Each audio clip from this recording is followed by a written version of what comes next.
Jean-Paul Mogin, bonsoir. Vous êtes philosophe, éditeur des Petits Patrons, des Petits Platons, pardon. Ils ne sont pas tous patrons. Bon, que j'étais justement en train de regarder. Voilà, il y en a un sur Kant, un sur Leibniz, le dernier sur Socrate.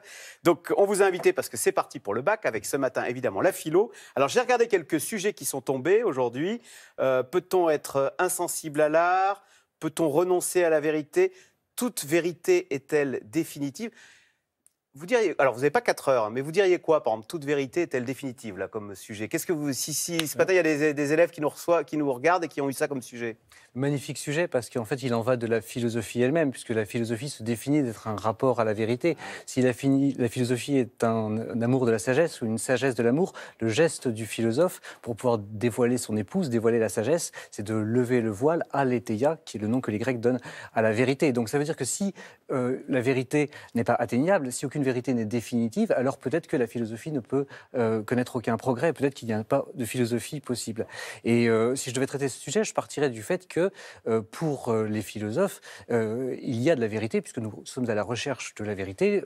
Chacun d'entre nous pensons que 2 et 2 font 4, par exemple. Nous pouvons mettre en question cette vérité. Par exemple, Descartes, dans les méditations métaphysiques, se dit peut-être qu'en fait 2 et 2 ne font pas 4, mais 22. Peut-être qu'un malin génie emploie toute son industrie d'illusion à me tromper à chaque fois que je le calcule. Mais alors, qu'est-ce que je peux véritablement savoir? Quelle est cette vérité première à laquelle je puis accéder? Et Descartes découvre... Je suis. Voilà, je suis, voilà qui est certain. Vous voyez que j'ai des restes en philo.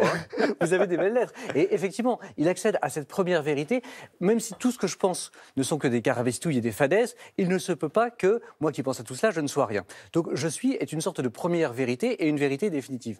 Ensuite, dans un deuxième moment... Vous n'allez pas vous faire toute la... Mais c'est très intéressant, mais c'est parce que j'ai plein d'autres questions tout aussi intéressantes. Voilà, donc là, je suis, c'est une vérité première. C'est une vérité première, mais qui peut elle-même être critiquée, puisque qui est ce je qui pense? Qui est ce je qui suit? Et donc, toutes les philosophies du soupçon pourraient venir pour critiquer Descartes, et puis ensuite on pourrait dans une troisième partie, très brièvement, repartir du sujet lui-même.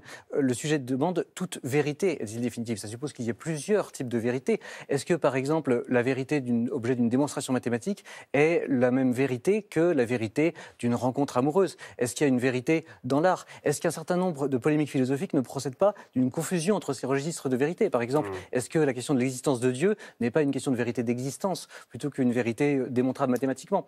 Bon, voilà, c'est passionnant. En 2 mots, ce que j'aurais pu essayer de dire dans une dissertation de 4 heures. Jean-Paul Mogin, vous corrigez les copies. Est-ce que le niveau baisse en France? Le niveau des copies que vous corrigez, est-ce que ça baisse? Alors, je ne corrige pas de copies parce que je n'ai pas l'heure d'être professeur de philosophie. En fait, je suis éditeur de cette collection, les Petits Platons, qui propose la philosophie à des élèves plus jeunes que les élèves de terminale. Mais je fréquente énormément de philosophes et de professeurs de philosophie.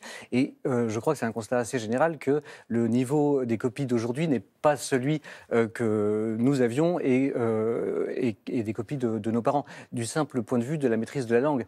Qu'est-ce que c'est que la philosophie? Être philosophe, c'est avant tout produire des définitions.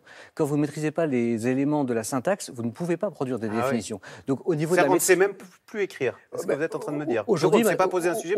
Aujourd'hui, malheureusement, un certain nombre de jeunes ne savent pas penser parce qu'ils ne maîtrisent plus suffisamment la langue. Et là, il y a un enjeu d'éducation prioritaire absolument déterminant pour l'avenir de la philosophie, mais au-delà pour l'avenir du pays tout entier. Ah oui, c'est terrible comme constat. Je ne m'attendais pas à ça. Alors, est-ce qu'on peut parler encore de moyenne? Est-ce qu'on n'est pas malheureusement là aussi dans une France duale, avec d'un côté des grands lycées, où on a de grandes copies, et de l'autre des zones défavorisées, où le niveau des copies est très faible?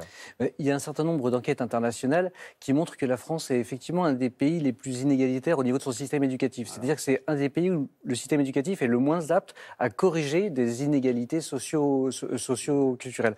Ça, c'est tout à fait vrai. En même temps, on constate aussi que même au sein de l'élite, il y a une certaine érosion en termes de culture générale. Et aujourd'hui, lorsqu'on prend, par exemple, les copies des agrégatifs ou des candidats au CAPES de philosophie, certains membres du jury me disent qu'elles sont de fait plutôt du niveau des copies qu'il y a quelques années, on aurait vu en licence, voire même au baccalauréat. Ouais, est-ce que la note est objective ou est-ce que en philo, une copie peut être excellente pour quelqu'un et très mauvaise pour un autre correcteur? Non. La polémique est aussi ancienne que les épreuves de philosophie elles-mêmes, mais de fait, il y a une certaine objectivité. Une excellente copie sera une excellente ou très bonne copie pour la quasi-totalité des correcteurs et vice-versa. Alors, taux de réussite au bac, 78%, même si le niveau baisse, en tous les cas, la complexité doit baisser aussi. Et pourtant, ça reste un stress, même pour les parents d'ailleurs, qui sont souvent aussi stressés que leurs enfants. Et ils ont bien tort, parce que le chiffre que vous citez de 78% se rapporte, si je ne m'abuse, à une classe d'âge. En fait, il ne s'agit pas du taux de réussite pour les candidats. Il faut savoir qu'un candidat qui passe le baccalauréat cette année a 99% de chances de l'avoir dans 3 ans. Ah, parce qu'au bout il recommence et au bout de 3 ans, il finira par l'avoir. Il finira par l'avoir, c'est quasiment garanti sur facture. En revanche, c'est la question évidemment, que signifie ce baccalauréat? Puisque si le baccalauréat ne joue plus de rôle de filtre, et peut-être qu'on peut s'en féliciter, alors il faut sélectionner sur d'autres critères. Quels peuvent être ces critères? On voit tout le problème de cette sélection et de la pertinence de l'offre éducative dans le supérieur qu'on peut offrir à des candidats qui sont parfois un peu juste au niveau du niveau, avec tout ce qui se passe autour de Parcoursup, par exemple. Alors, la philosophie, et ce n'est pas vous qui allez me dire le contraire, est une exception française. J'imagine que vous en êtes ravi. Et pourtant, c'est l'un des reproches que l'on fait parfois au système éducatif français, que d'être trop intellectuel. Vous savez, de tout le débat là, avec Muriel Pénicaud sur la formation, on a dit en France, c'est bien beau, on méprise les métiers manuels et on valorise tout ce qui est intellectuel. En gros, on fait des citoyens éclairés au lieu de faire des travailleurs. En Suisse, par exemple, c'est beaucoup plus manuel, beaucoup plus... résultat, il n'y a que 8% de taux de chômage chez les jeunes, alors que chez nous, on est peut-être intellectuel, mais on a 22% de taux de chômage. Est-ce que vous comprenez cette critique? Voilà. La question de la qualité de la formation professionnelle dispensée en France est une vraie question, et vous citez l'exemple de la Suisse, dont on pourrait s'inspirer largement. Néanmoins, quand vous faites de la philosophie, et moi j'en fais avec les plus jeunes, j'en fais dès la maternelle, qu'est-ce que vous faites? Vous apprenez aux enfants à maîtriser leur langue, à produire des définitions, à éveiller leur esprit critique, à argumenter leur point de vue, à écouter les autres, à les respecter. Qu'est-ce qu'on peut imaginer comme enseignement de plus fondamental? Et je retournerai à votre question. Est-ce qu'aujourd'hui, la France ne méprise pas ses élèves qui sont dans des filières professionnelles en ne leur proposant pas de faire de philosophie? Puisque le grand scandale de l'enseignement de la philosophie en France... C'est uniquement pour les options générales, pour le bac c'est dans les général. filières générales, dans les filières techniques, et elle n'est pas proposée dans les filières professionnelles. Pour moi, c'est indéfendable du point de vue de notre idéal républicain.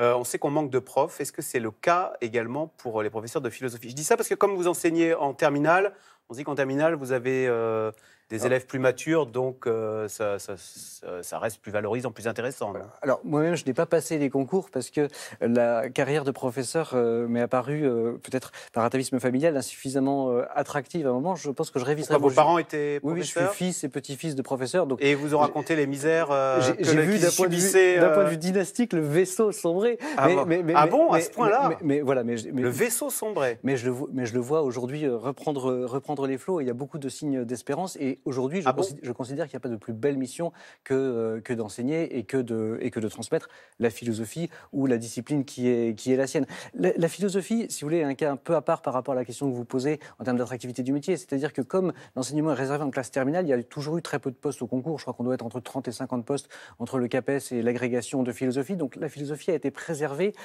des aléas liés à la massification du système d'enseignement. Et aujourd'hui, on peut dire que les professeurs de philosophie qui sont recrutés sont peut-être pas tous de grands professeurs, mais sont tous des professeurs qui connaissent très très bien leur discipline. On ne peut malheureusement pas dire la même chose de toutes les disciplines aujourd'hui. Mais c'est une exception française. Il n'y a qu'en France qu'on enseigne la philosophie avant l'université. Et c'est une exception qui sera maintenue dans la réforme. Qui est même sanctuarisée, puisque la philosophie fait partie des 4 disciplines qui restent au niveau national. Et je peux vous dire, pour parcourir beaucoup les pays étrangers autour de cette collection, que tous les pays nous envient cette tradition philosophique. À l'heure où l'intelligence artificielle prend le pas sur l'intelligence humaine, peut-être que la philosophie restera une des plus essentielles disciplines qu'on peut transmettre à nos enfants. Jean-Paul Mongin, donc philosophe et éditeur des Petits Platons. Merci beaucoup. Merci à vous, merci infiniment. D'être venu sur le plateau de C'est-à-dire. Tout de suite, c'est dans l'air. Caroline Roux, crise au sein des Républicains. Laurent Wauquiez a limogé sa numéro 2, Virginie Calmels, après ses critiques dans la presse sur la ligne trop personnelle du chef des Républicains. C'est dans l'air est intitulé ce soir. Y a-t-il un problème Wauquiez?